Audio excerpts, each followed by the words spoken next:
bene data. Amazina yanjye nitwa Hatumimana Eric. Mbazaniye ubutumwa bwiza bw'amahoro, ubutumwa bwiza Imana yampaye kugira ngo nganirize ubwoko bwayo. Insanganyamatsiko y'ubutumwa bwiza uyu munsi nabazaniye iragira iti: hinduka ubone guhindura abandi. Amena. Hinduka wowe ubwawe ubone guhindura abandi. Bwoko bw'Imana, muri iyi minsi imeruka, muri iyi minsi abantu abavugabutumwa cyangwa abakozi b'Imana batandukanye, hari igihe usanga bigisha ubutumwa bwiza, ariko ubwo butumwa bwiza bigisha ubwabo butarabasha kubahindura. Ubwabo barigisha, ariko ubwabo ntago ubwo butumwa bwiza bo ubwabo bwari bwabasha kubahindura. Rero niyo mpamvu Imana yampaye ubutumwa bwiza bwo kuburira bene data, bagenzi banjye, abavugabutumwa, abakozi b'Imana batandukanye, mbabwira ngo hinduka ubone guhindura abandi. Birababaje kuba uri umuvugabutumwa, ubwiriza abantu ubutumwa bwiza, ubuza abantu kwiba, wowe ukiba. Birababaje ubuza abantu kunywa inzoga, gusinda, wowe uri umuvugabutumwa ukanywa inzoga ugasinda. Birababaje cyane. Amena. Umwuka wera abane namwe kugira ngo abemeze, kugira ngo abaganirize, maze duhinduke rwose dufite imitima itunganiye Imana. Imana ishimwe. Niyo mpamvu rero insanganyamatsiko nabazaniye bene data igira iti: hinduka ubone guhindura abandi. Imana ishimwe.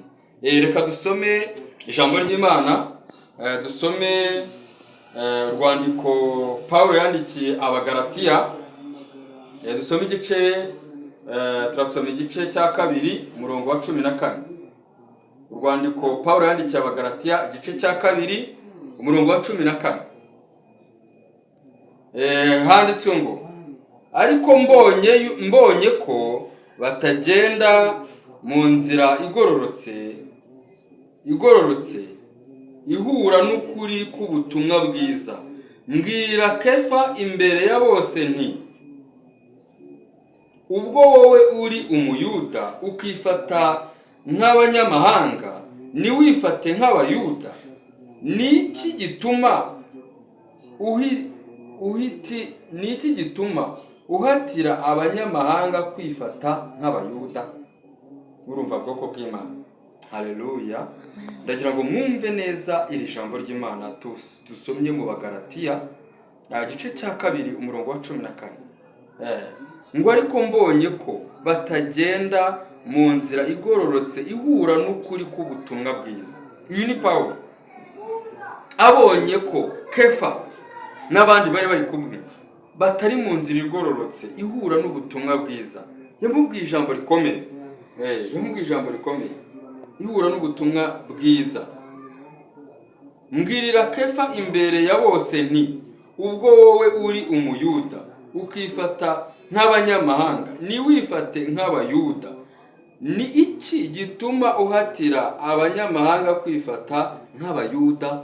Hariho akabazo. Birababaje bene data. Ubwo wowe, mu yandi magambo yarashatse ko yabwiraga Kefa amubwira ngo ubwo wowe uri umukristo, niwifate nk'abakristo, ahubwo ukifata nk'abayuda, ukifata nk'abanyamahanga, ukifata nk'abanyabyaha, kandi uri umukristo. Ni iki gituma ujya kubwiriza ubutumwa bwiza ngo abantu bihane, ngo abantu bareke ibibi, nyamara nawe witwa ko uri umukristo cyangwa uri umuvugabutumwa nawe ubikora? Ni ikibazo bene data. Ntabwo bidukwiriye. Niyo mpamvu nabazaniye ubutumwa bwiza bufite insanganyamatsiko igira iti: hinduka ubone guhindura abandi. Hari mushiki wanjye yigeze kunganiriza ambwira ku muhanuzi umwe wajya kuduhanurira ahantu twasengeraga, aranganiriza arambwira ati pasiteri, ambwira izina ry'umuntu, arambwira ati uzi kanaka umwe wajya kuduhanurira mu cyumba, umwe wajya kuduhanurira turi gusenga. Ati yambwiye amagambo, ambwira ibyo ari kunsaba ashaka ko dukorana. Yari umukobwa, umuhanuzi yari umusore abwira umukobwa, arambwira ati natangajwe no kumva umuhanuzi waduhanuriraga ambwira ibintu n'umupagani, ibintu by'abapagani, nk'umuntu w'umukobwa atinyuka kumva ko bakora ibibi byo mu buriri bidaciye mu nzira y'Imana, ari umuhanuzi bene data.